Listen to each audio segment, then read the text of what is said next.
మకర రాశి వారికి శ్రీ పరాభవ నమ సంవత్సరంలో ఆదాయ వ్యయాలు ఎలా ఉండబోతున్నాయి, ఐశ్వర్య ఆనందాన్ని ఎలా పొందాలో ఈ వీడియోలో సవివరంగా సంపూర్ణంగా తెలుసుకుందాం. రాశాధిపతి శని భగవానుడు.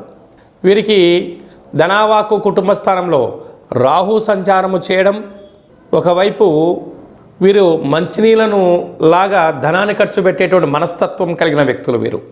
అంటే వీరికి తల్లిదండ్రుల ద్వారా కానీ, గురువుల ద్వారా కానీ, పూర్వజన్మ సుకృతం ద్వారా కానీ అనంతమైన సంపద, ఆనందానికి, విలాస జీవితానికి వీరే కేంద్ర బిందువులు. కనుక ఈ సంవత్సరము వీరి యొక్క ఆదాయం 2, వ్యయం 8, అంటే -6లోకి రాబోతున్నారు. కనుక వీరు ఏం గుర్తుపెట్టుకోగలగాలి? స్వీయ నియంత్రణ, అనవసరమైన ఖర్చులు తగ్గించుకోవాలి.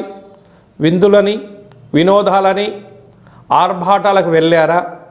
మీరు అప్పుల పాలు కావడమే కాకుండా కుటుంబాన్ని అస్తవ్యస్త పాలు చేయడం, క్రెడిట్ కార్డులో డబ్బులు గీయడం, డబ్బులు ఇస్తున్నారు కదా అని చెప్పి లోన్లు తేవడం, రెండూ కూడా భవిష్యత్తులో మిమ్మల్ని ఇబ్బంది చెందించే పరిస్థితి కనపడుతుందని చెప్పి జ్యోతిర్విజ్ఞానం తెలియచేస్తుంది. రాజ్యపూజ్యం 1, అవమానం 2, శత్రువులు పొంచి ఉన్నారు. కనుక దయచేసి అప్పులు ఇవ్వద్దు, అప్పులు కూడా పుచ్చుకోవద్దు అని చెప్పి జ్యోతిర్విజ్ఞానం తెలియచేస్తుంది.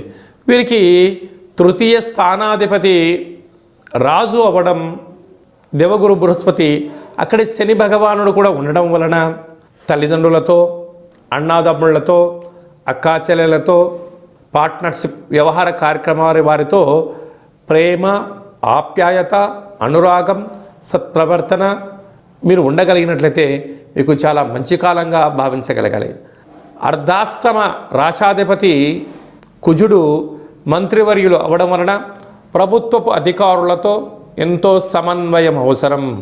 పోలీస్ శాఖ, రక్షణ శాఖ, న్యాయశాఖలతో ఆచితూచి మీరు ఉండగలగాలి.